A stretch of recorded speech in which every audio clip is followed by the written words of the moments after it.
Hey, babe. Don't forget we gotta get ready in 2 hours for that event, okay?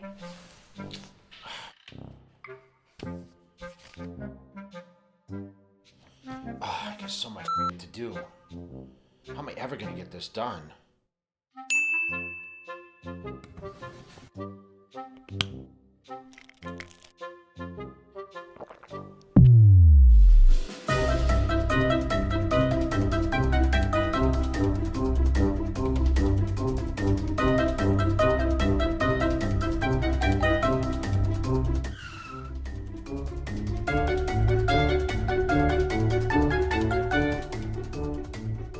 Jay, so do we need to cancel? What are you wearing? It's game night.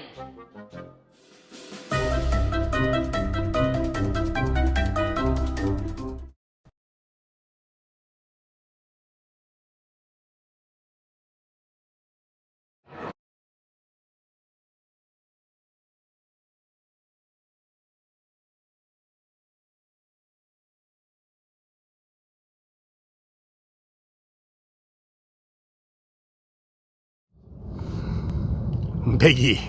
Yeah, We're back.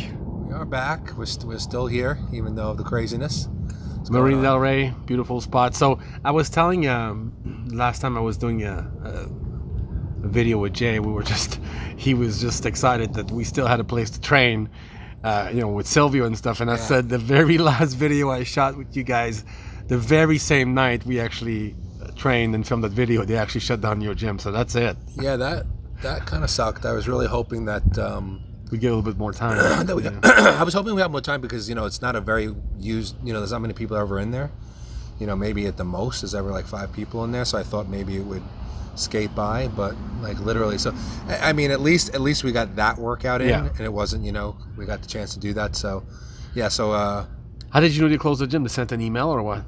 They sent, this building is really, really good about keeping everybody informed by email of anything and everything that's going on. Okay. So they informed me, and I was like, oh, well, there goes that. So I didn't really have anything left, any place to train, no more goals, no more that. So I guess I'll tell you a little bit more about how I've been getting by. So you headed to Bakersfield, which is where your girl is, Kim. Yeah, my is girl's in living. Bakersfield. They call it the Bakersfield Bombshell. She doesn't like Teeper. it. She doesn't like that name because she doesn't. We're gonna get her out of Bakersfield, get her to LA where she belongs. But Lonnie Teeper gave her that name. She's Mr. He loves to give people a nickname. Yeah. So I headed over there, and the funny thing is that we actually had a gym there to train in. What we thought so anyway. Yeah. That was taking. It was kind of like a private gym. And we were supposed to be able to join just month to month. So I was like, oh, perfect. We can train there.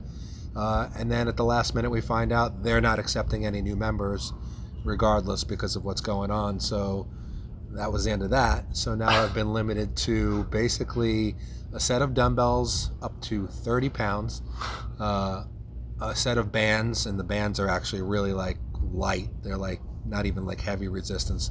And then I have a curling bar with a few plates. So I don't even have a bench. We've been, making. We've been using like a bench that goes at a table, to pretty much as a bench. So it's been really, really limited. But the truth of the matter is that I've just been really creative with the workouts and doing the best that I can to just keep my body moving and just keep the blood flowing and keep my sanity while this is all going on. I know. Yeah. Especially that. Yeah. So but it is what it is. Everybody's in a rough situation. For those of you out there who still have access to gyms, you are very lucky and appreciate it. Yeah. And if you don't have access to gym, still make the best of it. Don't sit on your butt. And just eat bonbons. And eat bonbons. Watching TV, watching Netflix. Yeah. So I'm sure you've been flooded with questions from all over. People asking you how they can get through this, difficult time and everything. So you came back over here to get your mails and just check on the apartment, on the condo and stuff. So we got together today, and I'm sure you'll be glad to pass along some of those questions, right? Yeah, the first question really really just speaks to exactly what I was just talking about, which is what's the best way to prevent muscle loss with only limited workout equipment such as some dumbbells and resistance bands? Is it inevitable that there's going to be no hypertrophy happening at this time if it's for an extended period? And like I said, I mean, you can really, and I've actually been putting out some workouts on All Max Nutrition about different, training with just your body weight, training with bands, training with dumbbells, training with a medicine ball, training with kettlebells, because these are the items that I figure most people who are fitness oriented have in their house, or can get easily, get, even if you order it, sometimes it takes a couple weeks to get it. Maybe some sporting goods stores still have it. I think that I think it's very, very difficult with really limited equipment, especially if the resistance is much less than you're used to continue to gain new muscle tissue, if we're talking specifically about that. But there's no reason why there has to be any muscle loss, because as long as you're still activating the muscle, as long as it's still contracting, stretching, moving through its range of motion, there's blood and nutrients getting into the muscle, there's no reason why it will atrophy. Basically, the only way that a muscle is going to really atrophy is if you literally do not move it for a couple of weeks. And hopefully that's not what you guys are doing. So it's hard for me to give you, I can't just give you specific workouts right now, although I'm going to do some demonstrations, have my girlfriend do some demonstrations of some plyometric movements, which I think are fantastic at this period of time because you only need body weight. But what I can say is that if you don't have a lot of resistance and you have, dumbbells, bands, whatever, or body weight, the best thing to do is circuits. I feel circuits work really, really well where you move from one exercise to the next with no rest in between, and maybe string together, 5 exercises or even up to 10 exercises in a row. And you can do it. I think a great way to do it is doing something like an upper body movement, lower body movement, ab movement, then back to upper body, lower body, ab, and then, cover maybe the first upper body movement is a chest movement, say it's push-ups. You go from push-ups to maybe a plyometric type movement for the legs, then you drop down on the ground, you do some leg lifts, then you can maybe even throw in some type of a cardiovascular type movement that raises the heart rate, like jumping jacks, jump rope, running in place, running stairs, that kind of thing, and then go back and maybe do a back movement. Maybe you have a pull-up bar.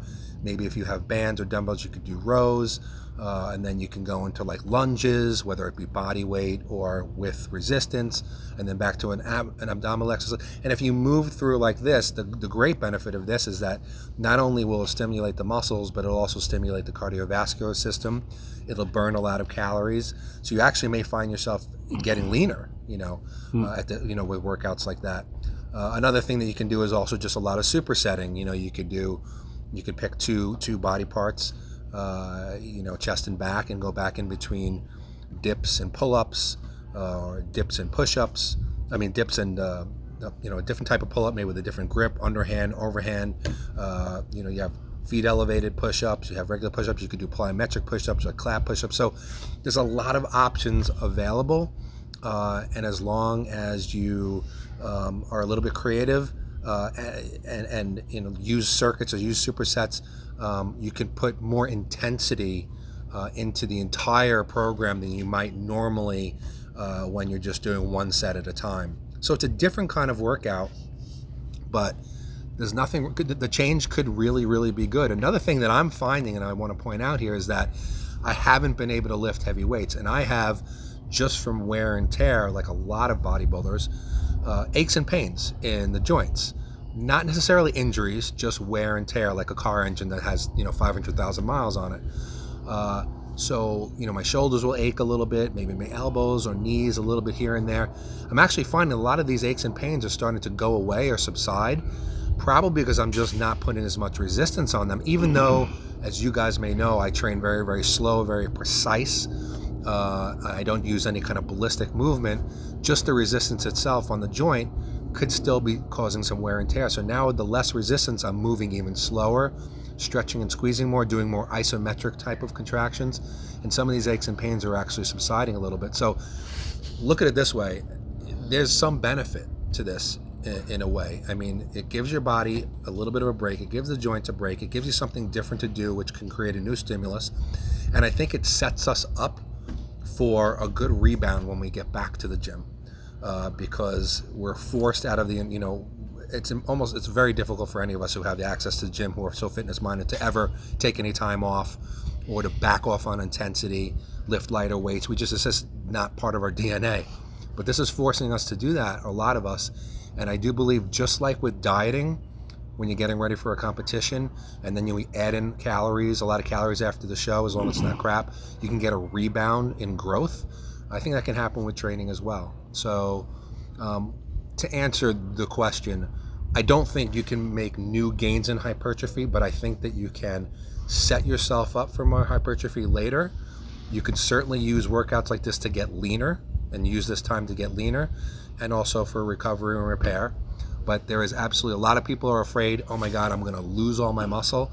You're not gonna lose your muscle even if you do light weights for high reps. And I should point out that science does indicate that if you are doing high rep sets, even like 50 reps, 60 reps, as long as you're taking the set to failure, to where you really can't move it anymore, that still is an anabolic stimulus, and you still can get growth out of that.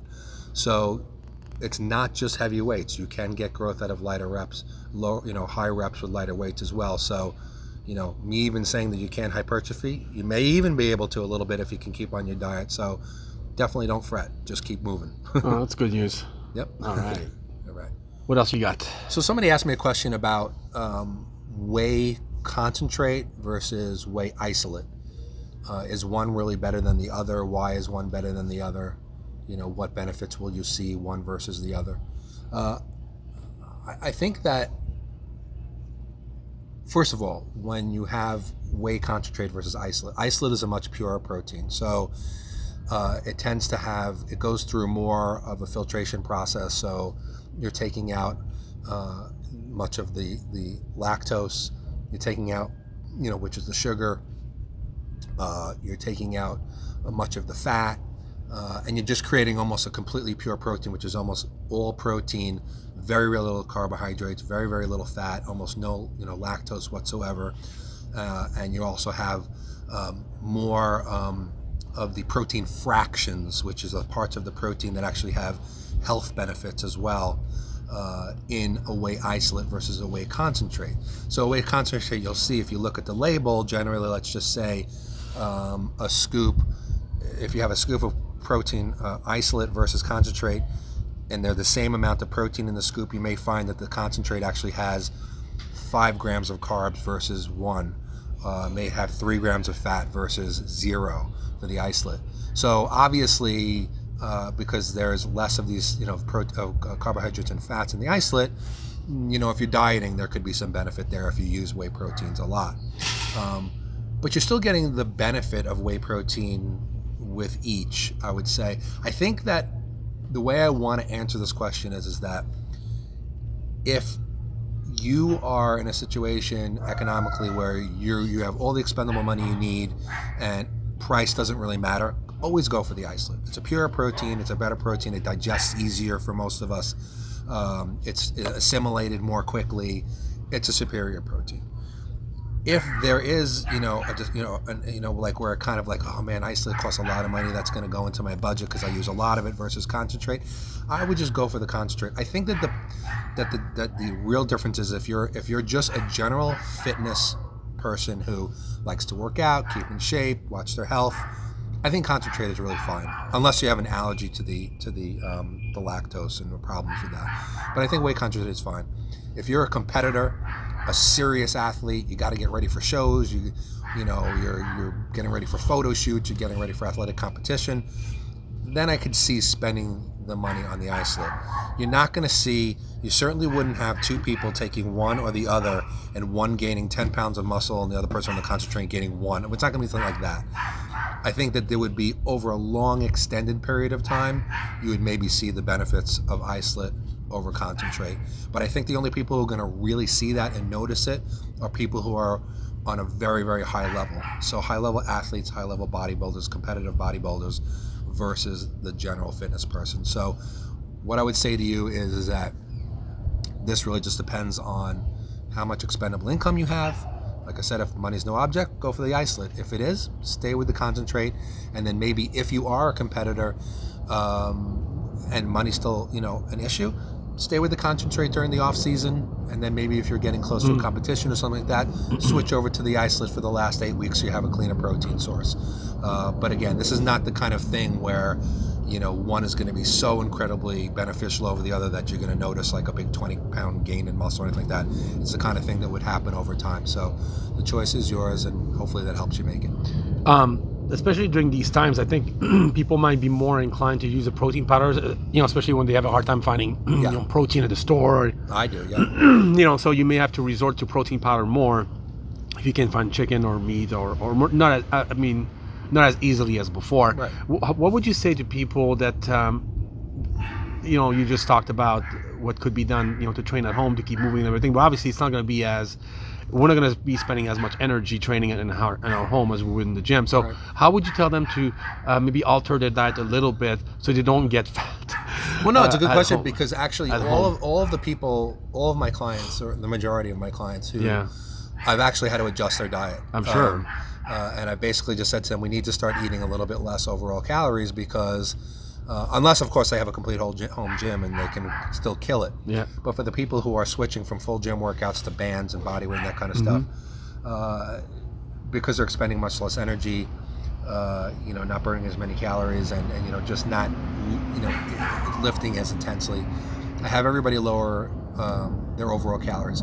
I probably have them lower carbohydrates more so than any other of the macros. So by how? Give me a percentage. A lot of this will be very, very dependent because I try to get from my clients to find out exactly what they're doing. And a lot of them, I'm still creating their home workouts. Yeah.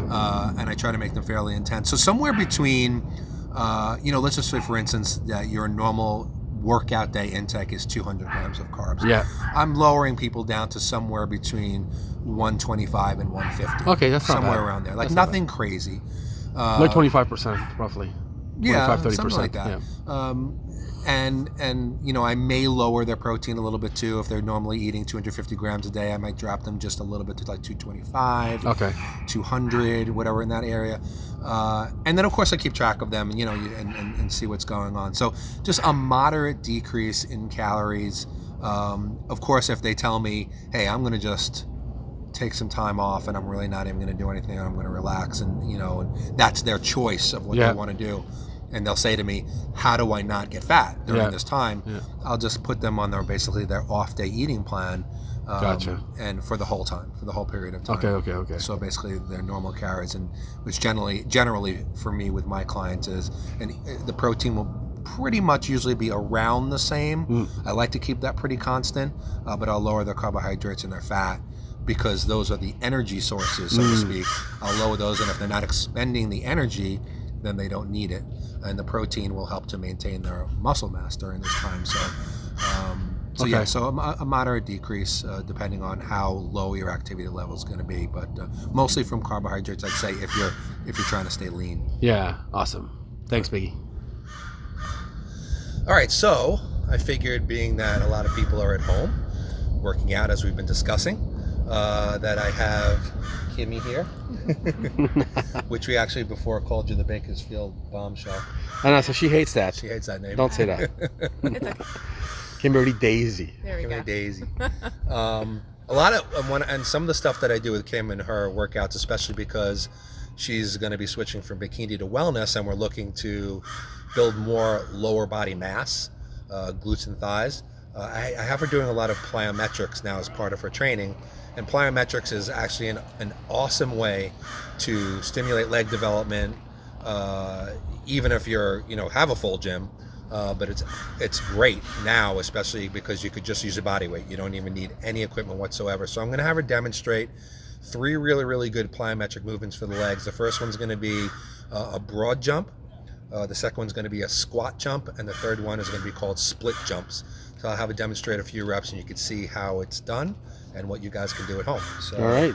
to have you start off here, we're going to do some broad jumps. So you want to start from there and go this way. Okay, so what you can see she's doing is she's going down into a full squat and pushing as hard as she can. Jumping as forward as far as she can. She'll come back this way too. Now, she's getting a great plyometric landing. So she's getting that negative when she comes down. And that's a great way to stimulate the quads, the glutes, and the hamstrings. And she's getting tired. All right, so now we'll let her take a little breather for a second. She catches her breath in front of all these lovely boats here. It's beautiful today. Yeah, it's a beautiful day. So get out. You can do these outside. That's a great part of it. And now we're going to have her do some squat jumps. So straight up and down. Okay, so now the concept is basically she's going to go down to a full squat, land, and push right out using the power, again, of the quads. Even the calves get involved, the glutes, the hips. And she's just going to jump up as high as she can, lift the arms, and that's another great exercise. Good. Okay. Which one is harder, Kim? Between the two. Well, the broad jumps take a little bit more balance. So I would say That looks harder. Yeah, they're a little bit harder to like make sure that you're landing right, not falling forward or Yeah, backward yeah. when you land. Yeah, I would think so. Sorry, I'm out of breath. Yeah. Okay, so it's just going to... And we're going to show you another one called a split jump. This one takes a little coordination. This one really gets your breath going. And it's sort of like jumping side to side lunges. So I thought she was going to do the split. I don't think so. Yeah, right. So For the there she last is. one. So you can see it's kind of just like jumping side to side like a lunge. Yeah, yeah. And again, another great exercise. Quads, glutes. Yeah, that looks tough. Good. Okay, hun. Nice. Wow. So again, that's involving the entire lower body. Now I just want to show one quick exercise for the upper body called a Plyo Push Up, which is going to basically, you could do it against a wall, you could do it against a railing. Mm-hmm. Just good for the upper body. Now this is probably really good is you could do it as part of a superset with another chest exercise, maybe like band flies or dumbbell flies. So you basically, again, the plyometric part is when she's dropping down, she's getting the negative, and then she's pushing with her chest, shoulders, and triceps. And now it looks really, really easy. But I can tell you, once you get to about rep 25, 30, things start to burn, especially if you do it with a superset. We were doing these the other day, supersetted with sort of like a low cable crossover movement using bands. And this really, really put a serious burn in the chest. And again, you can make these harder by doing it at a greater angle, you know, downward. You could do clap push-ups. You could even do these kneeling on the ground where you're dropping straight down to the ground and pushing up. So it's another, just a great exercise just to do. You could do a lot of reps, burn a lot of calories, and just helps to keep that upper body toned and in good shape. Awesome. Thanks, Kim. Thanks for having me.